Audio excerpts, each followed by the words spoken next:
It's a Saturday morning. It's cold outside. You take a glance at a calendar that's hung up in the kitchen, and then you realize it's December of year 2004. You eat breakfast, and then you hear this.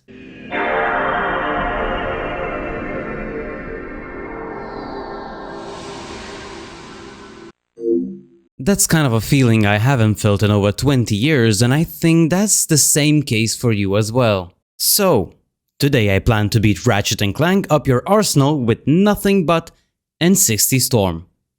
Of course, not counting Wrench.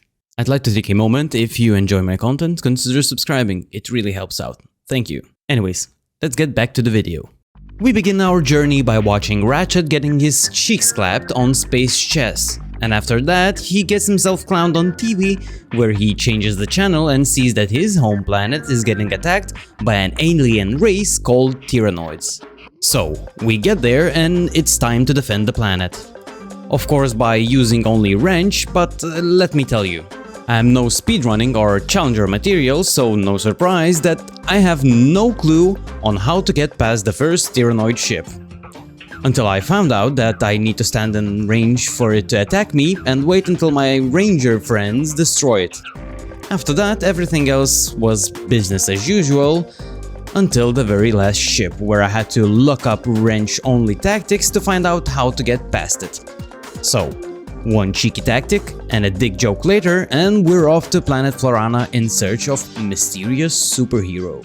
I seen him run right through our camping site. He was buck naked, screaming and holding a banana. Or maybe it weren't a banana. It could be one of nature's mysteries. First things first, before I take out too many enemies, I made my way to the box depot, took that 2x multiplier for bolts, and went back to buy my weapon in question, the N60 Storm. And now, let the run begin. And of course, since it's the first planet we have to conquer, it's really no big deal just to blaze through the enemies and find one of nature's mysteries. Subject in question, who forced us to walk the path of death. But after that, we have a sweet time to slap Quark around, and after that we take his big ass monkey to our ship. And it's time to visit the main hub of the game, Starship Phoenix, where we get introduced to the surroundings and Ratchet almost wets his pants over a gaming console. Will you marry me? What a pussy. Anyways, so we placed Quark in his monkey cage and I decided to rock the OG Ratchet look. It just feels different, you know? And we gonna rock this bad boy for a bit. And now it's time to help out our president in planet Marcadia. The path to presidential compound is nothing too difficult, just a few squishy enemies and nothing more. And now we get introduced to Ratchet and Clank 3's fighting missions. The first and second missions are really easy, but after that I started to encounter some performance issues as well as crazy input lag from my controller. I tried many different things, but in the end I found out that my cheap-ass Bluetooth adapter was straight dog shit and caused all of the issues. So, I plugged in my controller with a cable and most of the issues were gone. After that, we secured Presidential Compound and I had to take the fight to Planetary Defense Dungeon of some sort, because some fucking nerd was playing with the defense computer. Which was Al, of course. But I had to make sure I didn't kill any enemies with the reflector beam, so after we got the defenses up and Clan took works with Comic, in the hopes of, you know, that this piece will bring back Quark's memories, we got back to the Phoenix, I bought an armor upgrade because I had no other use for bolts, and we played the comic where I collected all of the tokens and got myself a platinum bolt. For some reason we are told that we need to get Tiraguys, which is the main prize at Annihilation Nation. And I think this is the first bit of challenge we're gonna face. Well, it's not going to be difficult per se, but the issue is gonna come from ammo shortage. So, another death course and arena fight later, I decide to stay for another 2 challenges, to level up my weapon a bit. And well, I come back to Phoenix and they tell us the surprise that our good work, in very huge quotes, is paying off because Quark is in charge of the missions now. So, we get our mission briefing and I head straight to play another Quark comic. And by the way, I pimped out my ship by painting it purple. I thought about going green, but it just didn't tickle my fancy. On my way to planet Aquatos, I get a call from movie director, and not gonna lie, this motherfucker is a little bit sussy. Clank, Bubby, you're killing me! Anyways, we get to the planet and Skid's out here to help. Of course, all he's doing is just standing around and waiting for me to kill everyone. And then we get to meet our best character in the series by far, Slim Cognito. I swear the kid looked 18. Funny guy. This planet is easy as fuck, but in the end we get to know that Nefarious is just a Clank fanboy, and oof, brother. Oof. Well, after that we take a poop shoot to meet the Chad in the sewers, and Aquatos is done. Deja vu. Only a billion more planets to go. After this planet I managed to break the game, and my frames were dropping like crazy. But after updating my firmware and doing many great weird things, I managed to make the game run smoothly again. That's kinda pog. And now we have to attack Tyrannosis. First, we need to destroy all of the weapons to fight Tyrannoid Queen. The fight wasn't really that bad, I only made one mistake because I got scared by a health box that I didn't see because my controller is constantly drifting and moving my camera around, which is really annoying, but it is what it is. Anyways, Quark as always took the credit for it. I couldn't have done it without these massive guns! Mwah! Mwah! Fucking sucker. Anyways, I got back to Phoenix and I tried to impress the lady. But then Nefarious interfered with my story. What a cockblocker, bro. It's crazy. Anyways, Al managed to track down where the hologram came from and I had to complete Helga's course to get a slingshot and dynamo back. After that, we were ready to head out to planet Dax. First, I took the secondary path to get charge boots, and after that I went off to fight a jet fighter of some sort. First time around, I ran out of bullets and didn't manage to take him out. But next time, I was just shy, but somehow I managed to kill it using first person. Brother, that was too close for comfort. Now the main path is a little different story on its own. I have to start really taking into consideration my ammo. Because first time I tried it, I barely done any damage, but when I leveled up my weapon to level 5, I realized I just need to push it bit by bit, taking it really slow, but of course halfway through the level I was already out of ammo. So, when I got to the last stretch of the path, I just had to dart it as quickly as possible, because no way in hell I'm getting through the part with wrench only. Luckily, I had enough health to tank it out a few more shots. With Planet Dax done and over, all of a sudden when I became the Brain Man, I was put against my will to fight my cousin in Annihilation Nation. It's fucking crazy, bro. Not only that, but I got rejected by Courtney Gears. Jesus. Give it a big F in a comment section. One up for my boy.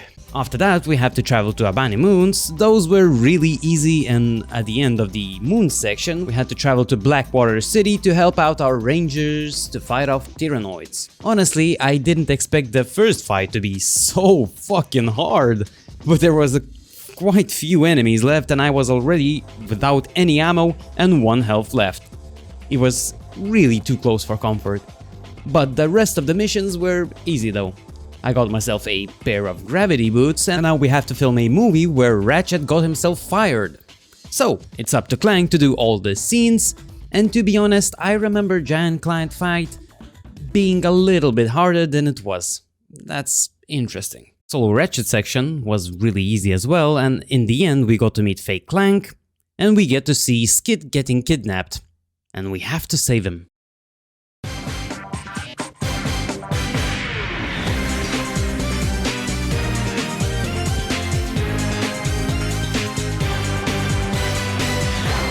And boy oh boy, that means Courtney Gears fight.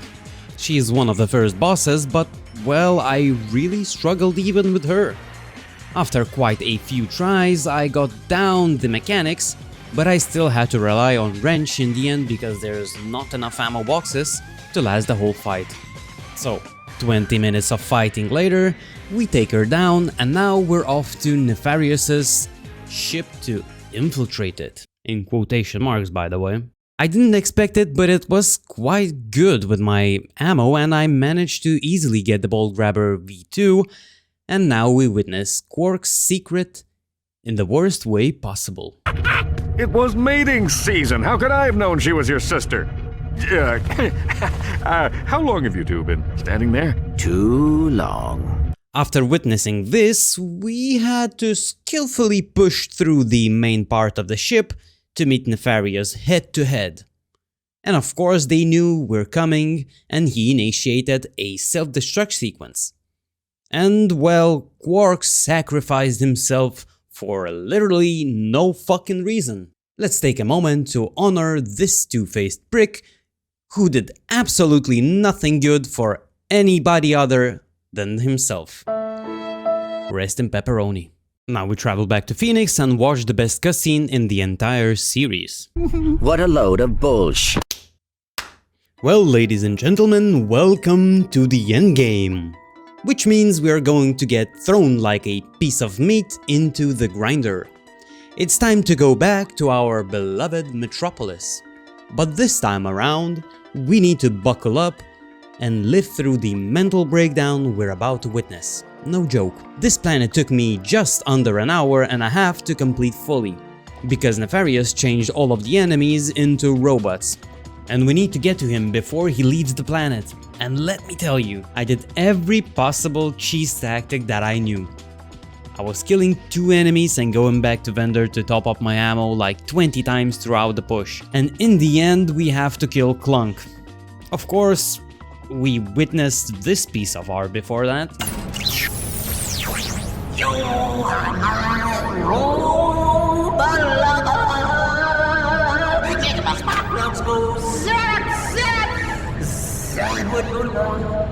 The Clank fight is really not that difficult, I just had to get down the rhythm and make sure I top up my ammo constantly. Luckily this ammo box is always respawning when you're not looking. So we take out the Clank, release our Clank, and we're off to another meat grinder level, Planet Zeldrin. This one's really one of the worst because there's so many enemies everywhere and they're spawning not one by one but in groups of 3, 4 or even more. So I had to release my inner untrained speedrunner and just blast right through the planet. And actually I hit a few really cool clips as well, that was nice.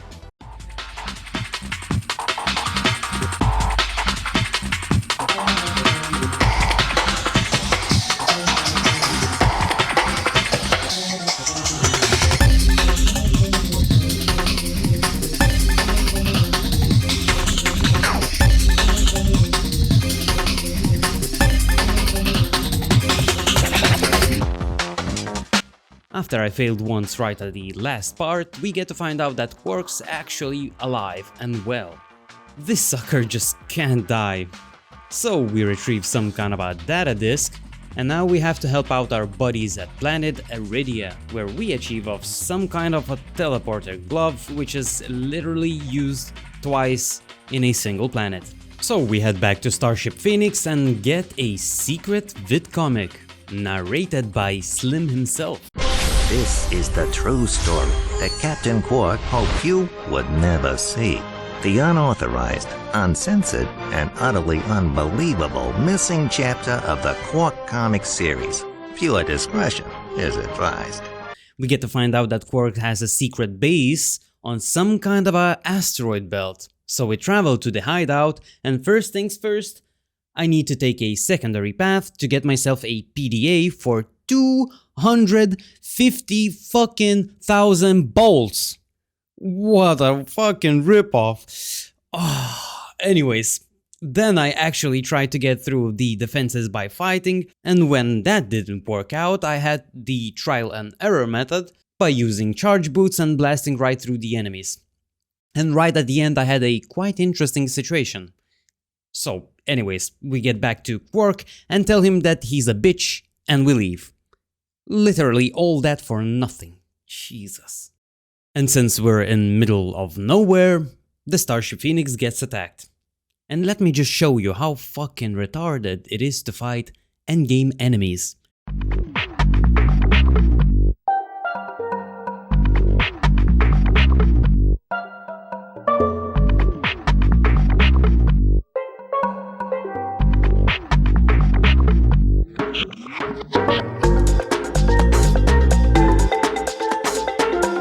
After that was over with, I really didn't feel like fighting against these horde of bullshit enemies again. Jesus. So we find out where the Bio-Obliterator is located to charge up, and we travel there just for me to do again a really sick actual speedrun strat to the end of the planet, and I even hit the sick double jump off the wall wrench hyper strike in my first try just to fall right off. But I got there anyways, and we destroyed his weapon just to find out that there's another one already built. Well. So, I get to the last planet and wow, the actual two first enemies take almost 200 shots to take them down. Not gonna lie, it's quite something, but not only that, I actually died like 4 times when I was even deeper into the level. But somehow I managed to find some ricochet spots and just barely got to the final boss fight against Nefarious, where I was literally slapped like a bitch for quite a few times. When somehow I managed to finish the first phase of the fight, I just blasted right through the enemies with my charge boots and I missed the loader for the fight to get to phase 2. So, I died. After quite a few more tries, I did manage to get him to the phase 2 and somehow I did kill him with 2 HP left. In the last phase of the fight, we get to sit in a ship and just blast him down like nothing. And holy shit, I can't believe it. It's finally over. With Bio-Obliterator 2.0 defeated, Lawrence teleports them well off into the distance, and we prove that, yeah, in a certain way you can beat Ratchet and Clank up your arsenal with only N60 Storm. Thank you so much for watching. If you enjoyed, consider subscribing, and I'll see you in the next one.